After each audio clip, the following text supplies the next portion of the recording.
twasigaye mu gihugu biciye mu makuru atohojwe neza yerekeye ibisata byose by'ubuzima bw'igihugu. Ikiganiro Humura Burundi gica ku rubuga rwa RPA kuri www.rpa.bi.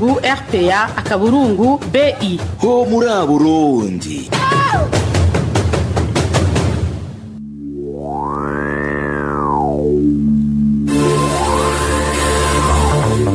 Kuri mikro muri kumwe na Hervé NIYUHIRE. Kuisaha 10 za neza muri studio za RPA niho sa kandi hariya mu ntara ya Rumonge nshuti bakunze muriko muradukurikira baje kuramutsa nonga ndabayikaze mu makuru yo kuri uyu wa gatandatu igenekerezo rya 12 Nyakanga umwaka wa 2020 ndabutse yuko iradio RPA mudukurika muciye ku buhinga ngurukanomenyi kuri wezi 3 akaburungu RPA akaburungu BI ingingo nkuru zigize ano makuru nazo akabaye zikurikira.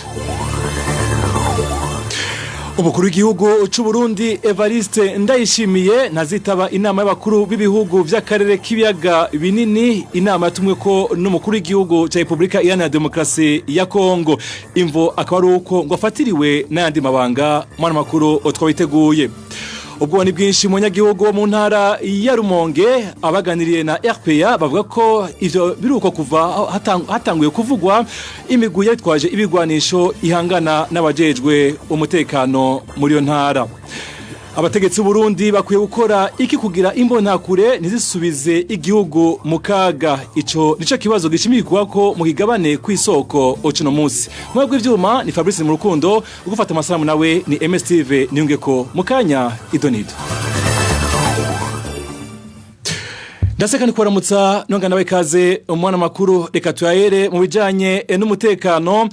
Abantu batatu baraye bakomeretse biturutse kuri grenade yaturikiye kuri uyu wa gatanu ku mugoroba ku musozi Nyarusebeyi muri komine y'Amabayi y'intara ya Cibitoke. Umwe muri abo bantu akaba ababaye cyane. Inkuru ziva mu gipolisi Imabayi zivuga ko abo bantu bariko bimba inzahabu mu gace bita Mataba hanyuma kubita isipiri kuri iyo grenade yari mu kuzimu. Kugeza ubu mu gipolisi bakavuga ko batazi uko iyo grenade yoba yashizwe aho hantu n'igihe yashiriweho.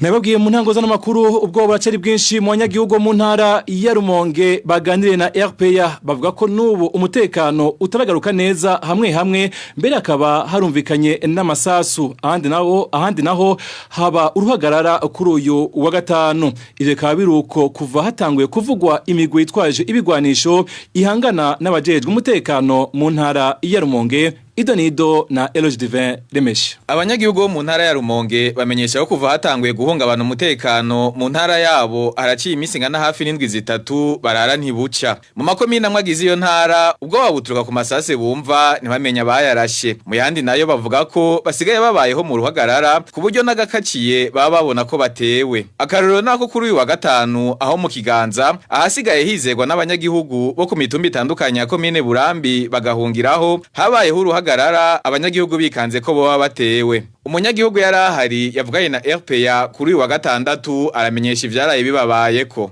Aho bita mu Kiganza abantu bamwe bava amashoro za midodo hehe atandukanye bahunga bazana n'inka nyene baza guhungiraho. Mwijoro nko mu saa 3 induru zaravuze ngo babonye abagwanyi barengana ariko bishobora kuba ari n'ubwaruko gushika kuno munsi ku murango nta kibazo kigeze kihaba. Sigura ko abantu bamaze kugira ubwoba bashaka kuba babona bikanga n'ikintu cyose kirenganye bakavuza induru. Ubwoba bw'abanyagihugu buribonekeza kandi no muri komine ya Bugarama yo mu ntara ya Rumonge. Abanyagihugu baho bavuga ko bafise ubwoba bivuye kugwamo rw'amasase bumvikanye ku muhingamo kuri wa gatanu mu gace ko kwibambo. Abanyagihugu bakavuga ko bataza bariko bararasa canke ko boba barabasirikare bariko barahangana n'imigwi yitwaje ibigwanisho ivugwa muri komine yabo ya Burambi. Ku ruhande rw'abajejwe intwaro buramatari w'intara ya Rumonge tumubajije we yahakanye ko atamihari y'abagwanyi yigeze boneka mu ntara rongoye. N'abasuma bahatiye abo nabo barabirukanye barabizi. Arakoze Eloge Divin Remesha. Amakuru adushikira avuga ko hariko hasirana ibikovo vya muzinga ku muhuzu ni muri yo komine nyene ya Rumonge. Kubwe makuru nuko abanyagihugu bahegereye bariko barahunga. Tubandanya n'amakuru twateguriye umuharire rutabara uramenyesha biciye ku rubuga rwawo rwa Twitter ko ari wakoze igitero ku kirindiro c'abasirikare kiri ku mutumba Nyarumanga uri muri komine Matongo y'intara ya Kayanza hari mu ijoro ryo kuri uyu wa kane igenekerezo rya 10 Nyakanga uno mwaka. Uwo muhari ariko ukaba wahakanye ko atari wo wishe abanyagihugu ahubwo uwo muhari ukavuga ko bishwe n'abasirikare.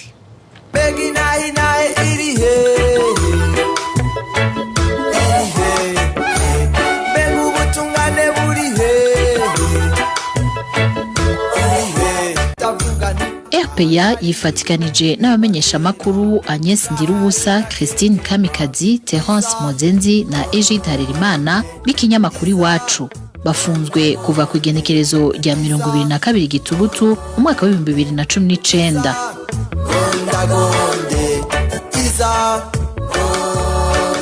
Nta kindi bazira atari kurangura umwuga wabo wo kumenyesha amakuru. Abantu benshi bafungwa yo kukadenderezo. Tubandanya n'amakuru twateguriye mu gisata c'agateka ka azina muntu harimo na kure yo ku mutumba na zone Buringa muri komine Gihanga mu ntara ya Bubanza imaze indwi irenga yarabuzwe. Ababanyi biwe bavuga ko yahamagawe kuri telefone n'utwara umugambwe CNDD-FDD ku mutumba Buringa ijisho rikaba ryabaye iryo. Umuryango ukaba wararondeye mu busho bwose urahebura. Emmanuel Ndayishimiye. Iyo mbonera kure yabuzwe irengero yitwa Abubakar Ndayishimiye Batazira Toyi aturuka mu gacimbiri kagaragara ku mutumba na zone Buringa komine Gihanga mu ntara ya Bubanza. Abubakar Ndayishimiye yahamagawe kuri telefone na Jean-Jacques Bigirimana Batazira Sadiki arongoye umugambwe CNDD-FDD ku mutumba Buringa igenekerezo rya 3 uku kwezi. Kuva ico gihe nibasubiye kumukubita ijisho nkuko uyu mubanyi wiwe avyigana. Amutelefone amubwira ati nsanga ku kiraro kuzi bitaninga amaze gushika Sadiki nawe yaciye hamagara umupolisi yitwa Eric akorera ku kiraro kigabura komine Gihanga na komine Mutimbuzi araheza cyamutora. Uyo Eric nawe yari yajazananye n'imodoka iri mu bwoko bwa TI irimo abantu bambaye impuzu za polisi kandi bambaye ibintu by'amask mu maso bashoboye baramuboha no kumukubita baramukubita bashoboye baramuzingazinga bamuterera muri kapo y'inyuma. Umuryango wa Abubakar Ndayishimiye Batazira Toyi ngo wararondeye mu busho bwose urahebura ukaba ufise amakenga ku wabo yoba yaragandaguwe uravye ingene yafashwe bagasaba kuronswa umuco waho wabari. Haravuye aho umuryango nawe nyene ugira amakenga uraheza urabaza wa telefone ayabishura yuko hari ibikorwa bamujanyeko ariko ababonye ingene bamutwaye barahevye bagira amakenga. Mu nyuma umuryango uraheza umenye inkuru yuko bamutwaye muri documentation barabuze mu mpimba baragira barabaza barabura. Kugeza uyu munsi rero nk'ababanyi turafise amakenga yuko Abubakar iyo batakiriho bivanye n'ukuntu yatwawe. Hari n'iyindi mbonera kure yitwa Nuni yo muri zone Buringa yanyurujwe muri ubwo buryo mu kwezi kwa kabiri uyu mwaka. Sarasieri Bahati umukuru wa zone Buringa twamukenye kuri telefone. Arakoze na Emmanuel Ndayishimiye. Abanyanyu umugambwe SNL batatu bo muri quartier ya Ruziba muri zone ya Kanyosha mu gisagara ca Bujumbura banyurujwe n'igipolisi kuri uyu wa gatandatu. Aho miryango yabo basaba abatwaye kubabwira aho bo bafungiwe ngo kuko barondeje mu busho bwose barabura. Idonido na Batazamiburu. Hari nk'igihe cy'isaha 11 y'igitondo cyo kuri uyu wa gatandatu aho bazinduka babona bugarijwe n'igipolisi kirongowe na Desire Uwamahoro. Haheze iminota nka 30 nk'uko isoko rya RPA ribimenyesha ngo baciye batangura kwinjira mu mazu y'abanwanyi b'umugambwe SNL baca batangura kubafata. Abantu batatu rero basanzwe ari abanwanyi b'uwo mugambwe bakaba kandi ari n'abaririmbyi b'umugwi witwa Inkumbu ukukira umugambwe CNL baciye bahagarikwa nabo akaba ari uwitwa Aimable Bofisi hamwe na Juste. Abo rero bari bafatiwe rimwe n'abandi beshi ariko abo bandi bari kugwa n'igipolisi kigumana abanwanyi bagatogwasa batatu. Biboneka ko ari bo bonyene barondegwa. Baciye burizwa imodoka ya Desire Uwamahoro ari nawe rarongoye abo bapolisi bagiye gusaka aho mu Ruziba. Amakuru duhabwa n'abari ngaho avuga ko abo bafashwe bagiye barakubitwa mbere wo yitwa Bonfisi wewe bamutwaye atagahuzu yambaye.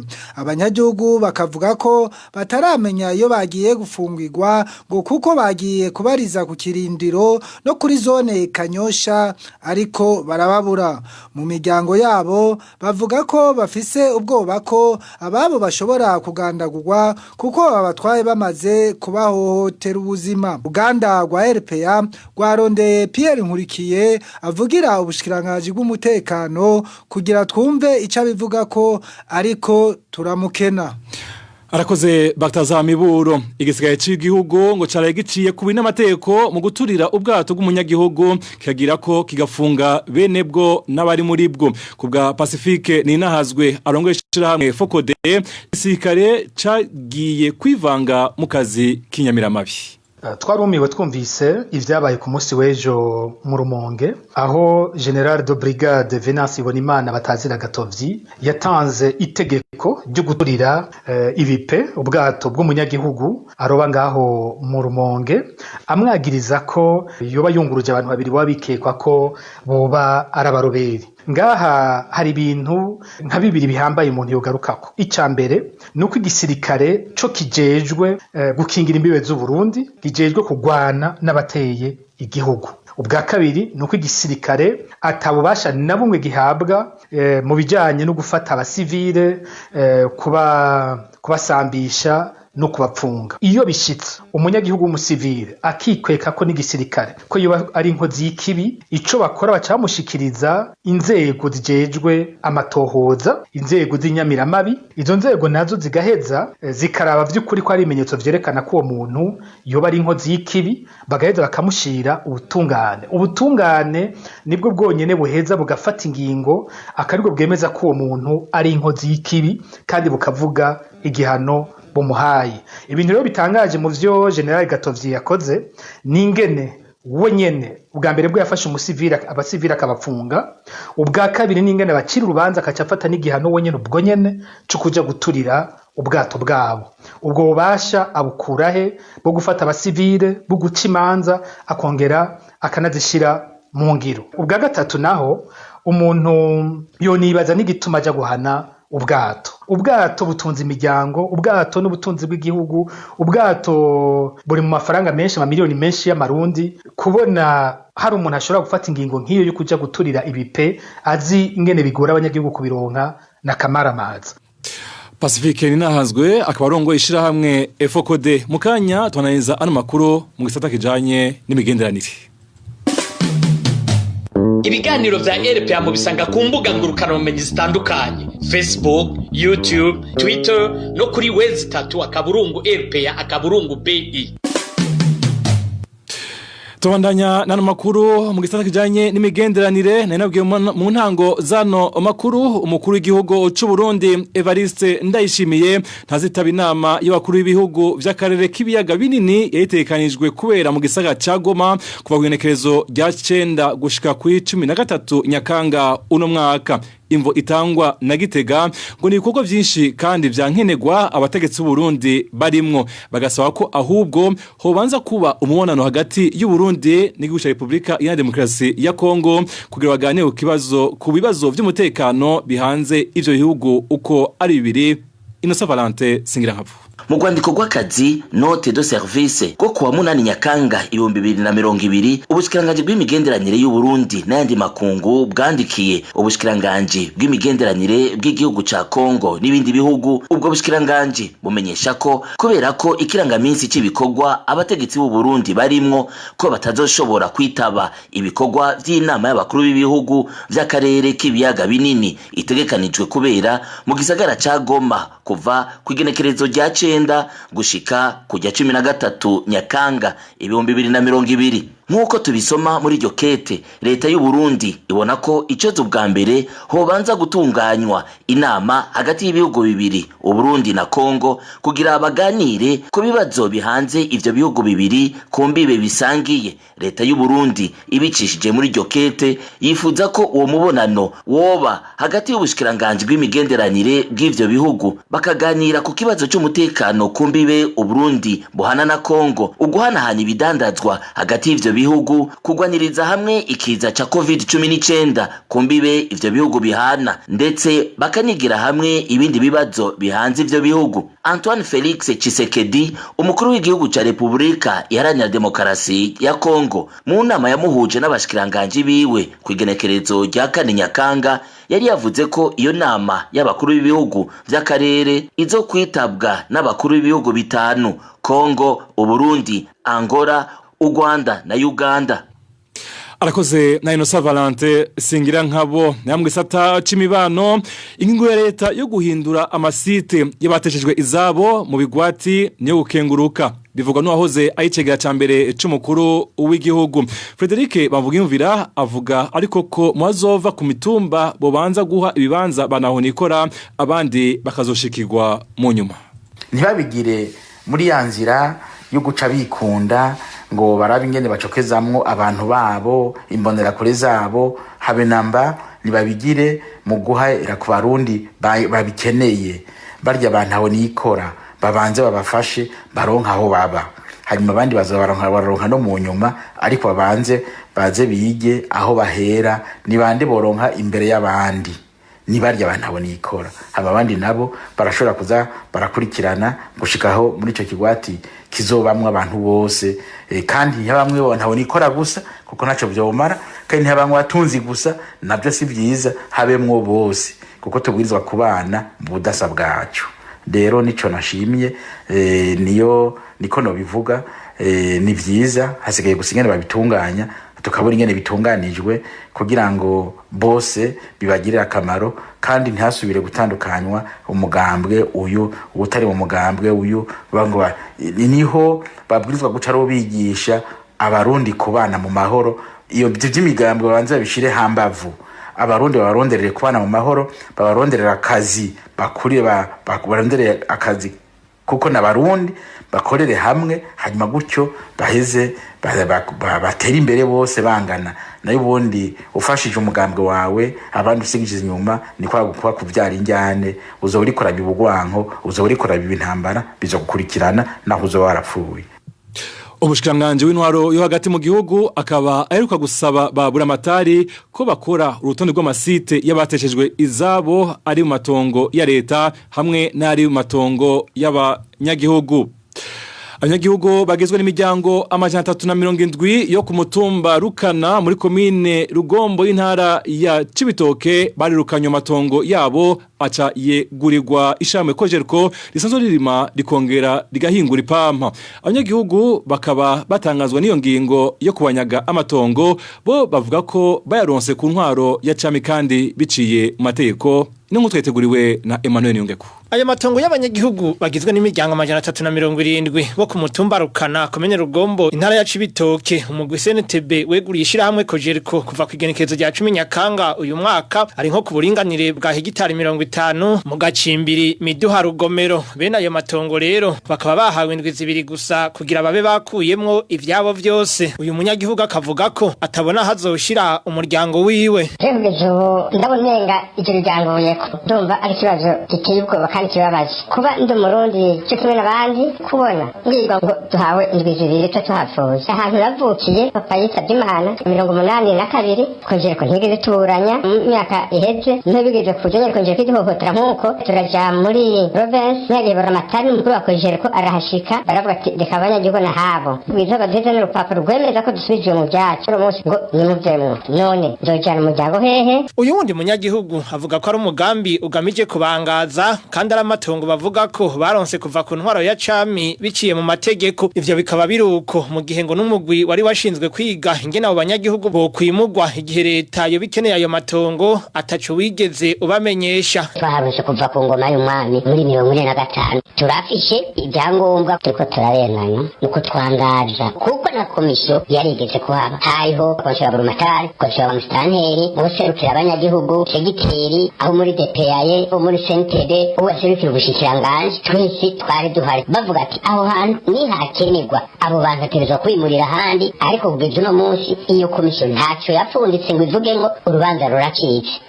Iyo miryango rero ivuga bavuga ko iyo ngingo yafashwe n'umugwi w'igihugu ujejwe gutatura amatati y'amatongo n'ayandi matungo ari ingingo itangaje na rirya ayo matongo bayaronse ishirahamwe Kojeriko ritarabaho. Ico abo banyagihugu basaba hamwe n'icumugwi CNTB ubivuga ko ni mu makuru yacu azokwirikira.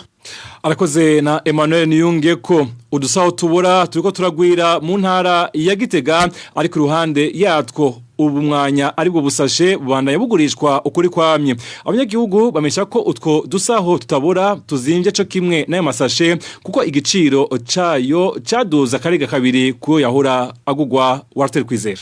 Utwo dufuko tubora batekeramwe ivyo basumye tugurishwa mu ntara ya Gitega harimo dukorerwa muri iyo ntara nyene. Muri iyo ntara duhingurwa na societe bita Ecovigen. Nishirahamwe ry'urwaruka rwo muri iyo ntara. Utwo dufuko dukozwe mu nkaratasi. Ni duto ugereranije na zirya sashe zari zihasanzwe. Utwo dukorerwa Igitega tugurwa hagati y'amahera 500 n'ibihumbi 200 bivanye nuko tungana. Hari rero n'utundi dukorerwa handi. Utwo tugurwa hagati y'amahera 500 n'amajana bivanye nuko tungana natwo nyene. Twotwo ntidukozwe mu nkaratasi, ariko uravye ico dukozwemwo uwo mengo ni igitambara coroshe kitabora. Ariko igiciro c'utwo dufuko yaba dukorerwa Igitega yaba no tuva handi abanyagihugu bavuga ko kitaborohereza. Kubgabo turazimvye basaba ko leta yokora ibishoboka ikagabanya ibiciro vyatwo. Iruhande y'utwo dufuko tubora ariko amasashe nayo nyene abandanya gurishwa aho muri iyo ntara. Ikibonekeza nuko ibiciro vyayo vyaduza akarenga kabiri. Nk'akarorero isashe yirabura yaho zigurwa amahera 100 ubigurwa hagati y'amahera 200 n'amajana 3.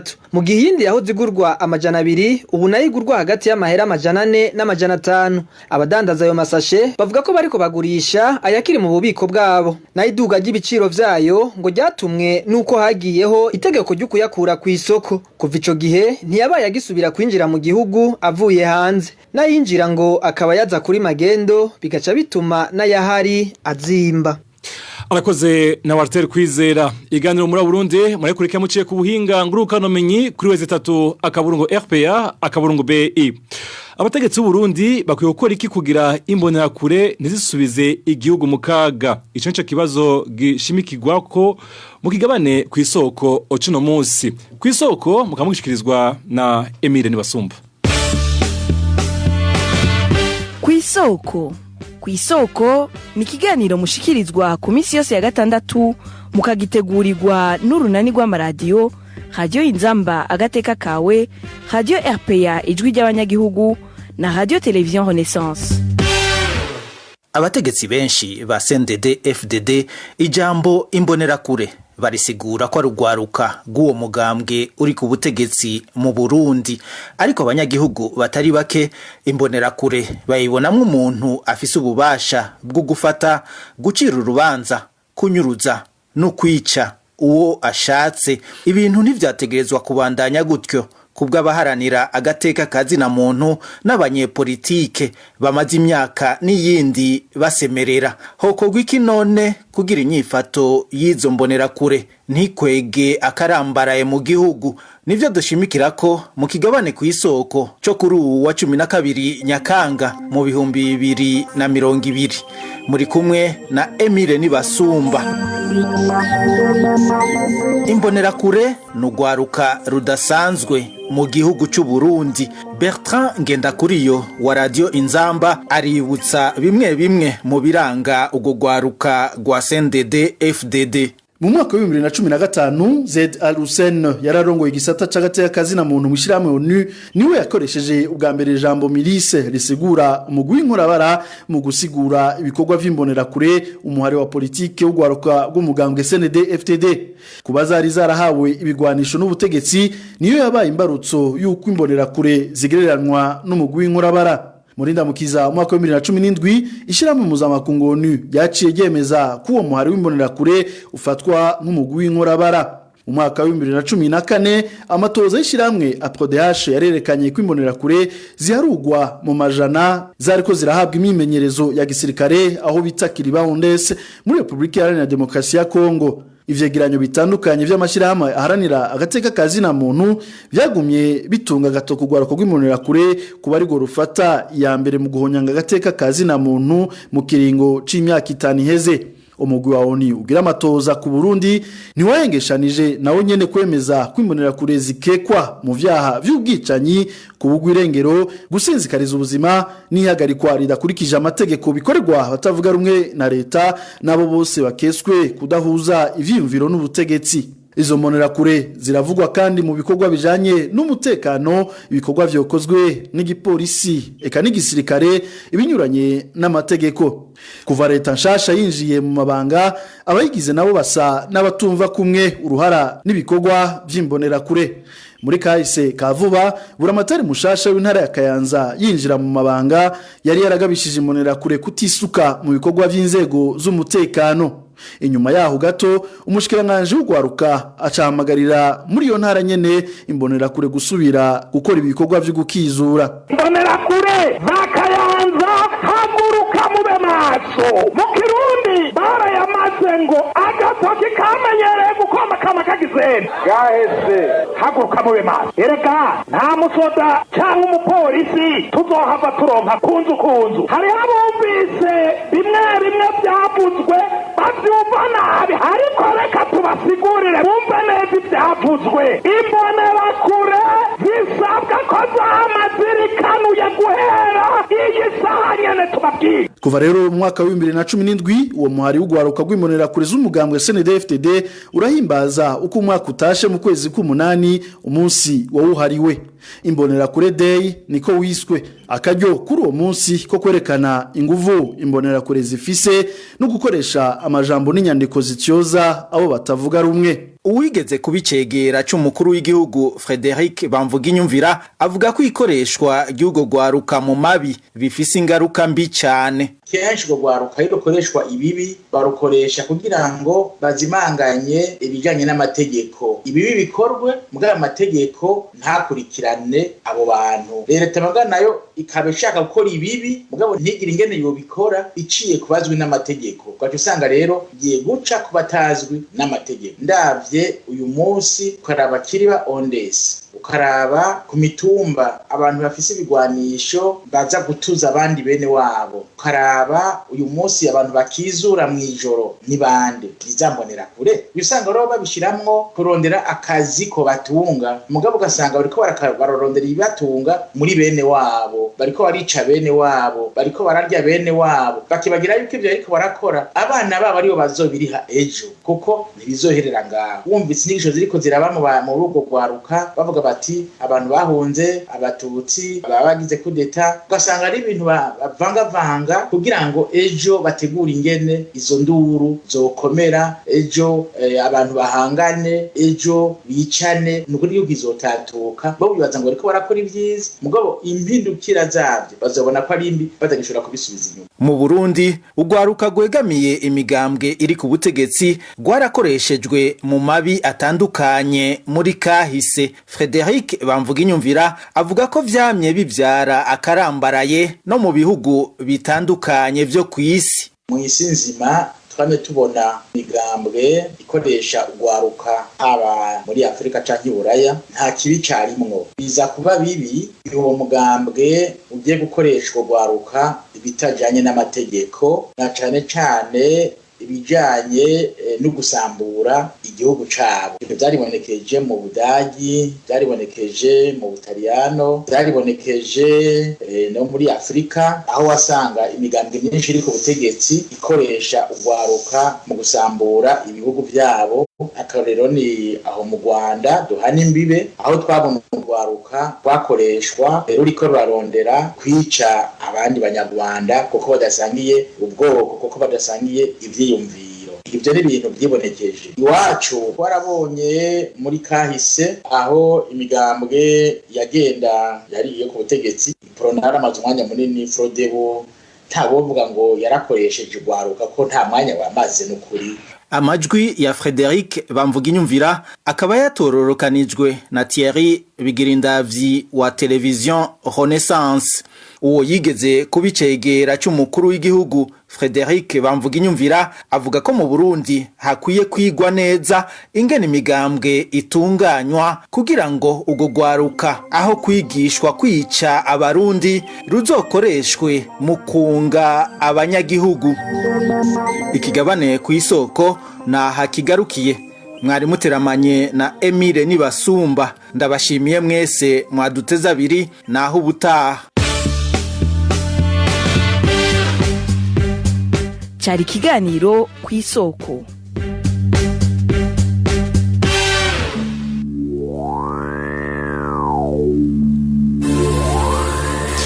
Arakoze na Emile Nibasumba kwigabane ku isoko aje kudushikiriza akabeno ngaha kandi amakuru twateguriye yo kuri uyu wa gatandatu duciye tuyasozerako.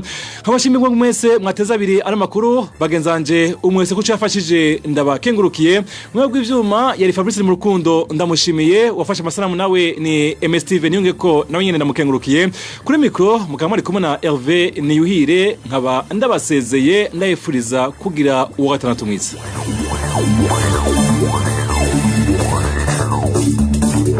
Ko muri Burundi ni ikiganiro gihuza abarundi bahunze igihugu c'amavukiro n'abasigaye hagati mu gihugu biciye mu kubashikiriza amakuru atosoye.